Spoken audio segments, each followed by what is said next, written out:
আসসালামু আলাইকুম সবাইকে সবাইকে অনেক অনেক স্বাগতম জানাচ্ছি আজকের স্পেশাল ভিডিওটাতে। অনেক প্রখর রোদের মধ্যে এসেছি ভুট্টা খেতে, একটা খুব স্পেশাল বিষয় দেখাবো এই জন্যই। তো তোমরা পয়েসি গোত্রের বৈশিষ্ট্য পড়েছো। ভুট্টা হচ্ছে পয়েসি গোত্রের একটা উদ্ভিদ, এবং সেই বৈশিষ্ট্যগুলোর মধ্যে একটা বৈশিষ্ট্য ছিল পয়েসি গোত্রের উদ্ভিদের পাতা লিগিউল যুক্ত। তো এই বিষয়টা না তোমরা অনেকে বুঝতে পারো না যে লিগুল বিষয়টা আবার কি।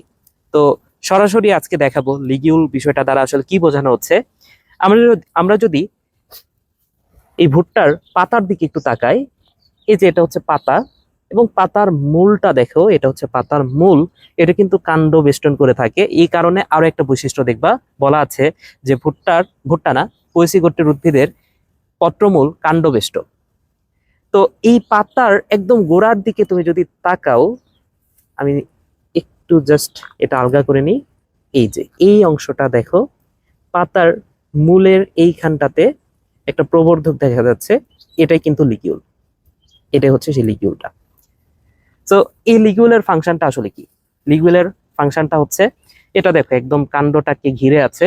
তো যদি কোনো বৃষ্টি হয়, কখনো বৃষ্টি হলে কি হবে, এই পাতা দিয়ে অবশ্যই পানিটা এই দিক দিয়ে যাওয়ার, নিচের দিকে চলে যাওয়ার চেষ্টা করবে। তো এই লিগিউলটা পাতা ভেতরে যাতে পানি প্রবেশ করতে না পারে, এই বিষয়টা কিন্তু বাধা দেয়, বা ধুলাবালি যাতে প্রবেশ করতে না পারে, এই জায়গাটা থেকে কিন্তু এই লিগিউলটা এই উদ্ভিদটাকে রক্ষা করে। তো এই হচ্ছে লিগিউল।